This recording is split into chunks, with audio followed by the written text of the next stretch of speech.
বন্ধুরা, আজকের ভিডিওটা একদম মিস করবেন না, কারণ আজকে আমরা যাচ্ছি এমন এক জায়গা যেখানে নদীর এপারে ভারত আর ঠিক ওপারে রয়েছে বাংলাদেশ। সামনে দেখাবো অসাধারণ নদীর দৃশ্য, গ্রাম্য পরিবেশ আর সীমান্তের এক অন্যরকম অনুভূতি।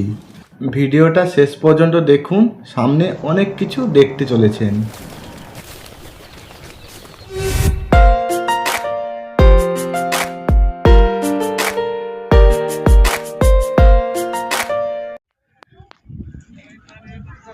বন্ধুরা, আমি এখন রয়েছি সন্দেশখালি ফেরিঘাটে। আমি এখন লঞ্চের জন্য অপেক্ষা করছি, আর আমার সাথে দেখো এখানে প্রচুর মানুষ কিন্তু অপেক্ষা করছে। সামনে একটা লঞ্চ দাঁড়িয়েও রয়েছে, আর এই যে নদীটা দেখতে পাচ্ছ, এই নদীর নাম রয়েছে রায়মঙ্গল।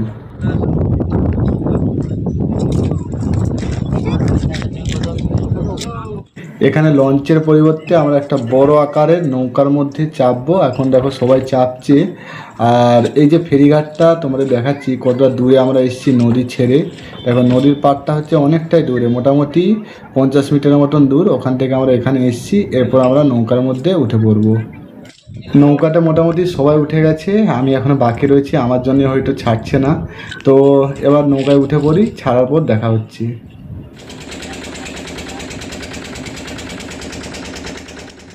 আমি নৌকায় ওঠার সাথে সাথেই নৌকাটা ছেড়ে দিল।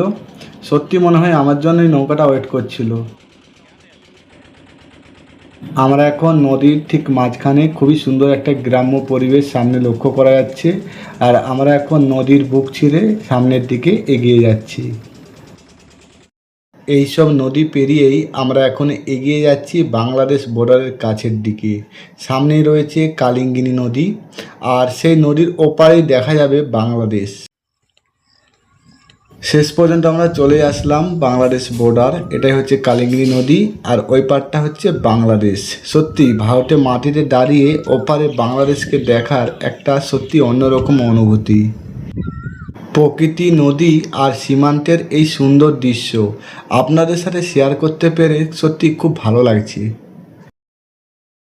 এখানে যখন প্রচুর ঝড় ঝাপটা হয়, তখন এখানকার স্থানীয় মানুষরা এই ঘরটার মধ্যে আশ্রয় নেয়। এই পরিবেশটা খুব মিষ্টি না? আমি এখন রয়েছি ভারতে, আর আমার ঠিক সামনে যে নদী, নদীর ওই পারটা হচ্ছে বাংলাদেশ। মানে কতটাই না সুন্দর, বেশ সুন্দর একটা পরিবেশ, গ্রাম্য পরিবেশ। আর এই কোকিলটা সমানে ডেকেই চলেছে। একদম মেঠো রাস্তা, আর আমার বাঁ পাশে তারের বেড়া, খুব মজবুত না তবে মোটামুটি দেয়া রয়েছে। আর সামনে দেখো সেই ঘরটা যেখানে হচ্ছে এখানে ঝড় ঝাপটা, বিপদে কোনো সংকেত থাকলে, প্রাকৃতিক দুর্যোগ হলে এখানকার স্থানীয় মানুষরা সব আশ্রয় নেয়। এখানে দেখো এই ঘরটা ছাড়া কিন্তু সেরকম ঘর বাড়িও দেখা যাচ্ছে না। এই জায়গার মানুষের জীবন কিন্তু খুবই কষ্টের, খুব একটা ভালো না, কারণ নদীতে মাঝে মধ্যে নদীর জল এপারে চলে আসে।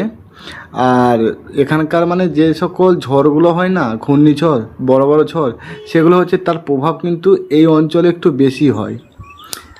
এখানে মোটামুটি ধ্বংসলীলা চালায় যখন বড় বড় কোনো ঘূর্ণিঝড় আসে। আর এই জায়গাটা দেখো, এখানে হচ্ছে যে জুতোর ছাপগুলো আমরা দেখতে পাচ্ছি, এগুলো হচ্ছে বিএসএফের। ওরা কিন্তু কন্টিনিউ এখানে রাউন্ড দিচ্ছে। আমার অনেকটা দূরে তোমাদের দেখানোর চেষ্টা করছি, ওখানে কিন্তু বিএসএফ রয়েছে, আমার সামনেই রয়েছে, কিন্তু ক্যামেরায় ফোকাস পাচ্ছি না আমি।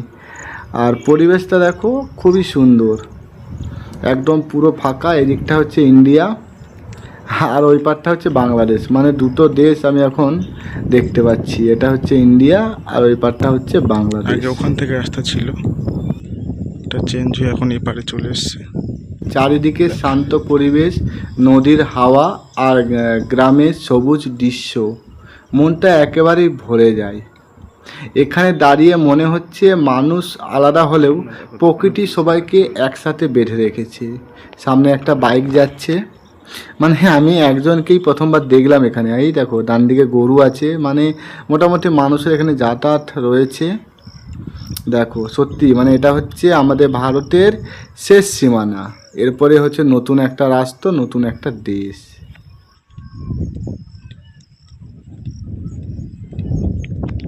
হয়তো ভিডিও করে আমি তোমাদের মাঝে আমার ফিলিংসটা এখন বলতে পারছি না, তো বলবো যে এখানে যদি আসো তাহলে এর থেকে আরও দ্বিগুণ বেশি ভালো লাগবে। মানে সামনে থেকে বাংলাদেশ বর্ডার, তারপরে ভারতের সুন্দর একটা গ্রাম, এখানটাও মোটামুটি অনেকগুলো গ্রাম আমরা দেখতে পাচ্ছি। দেখো এখানে পানি জলের একটা ব্যবস্থা করা আছে। ভারত বাংলাদেশের সীমান্তের এই সুন্দর পরিবেশ আপনাদের কেমন লাগলো অবশ্যই জানাবেন। তো চলো টাটা বাই বাই, পরের ভিডিওতে দেখা হচ্ছে।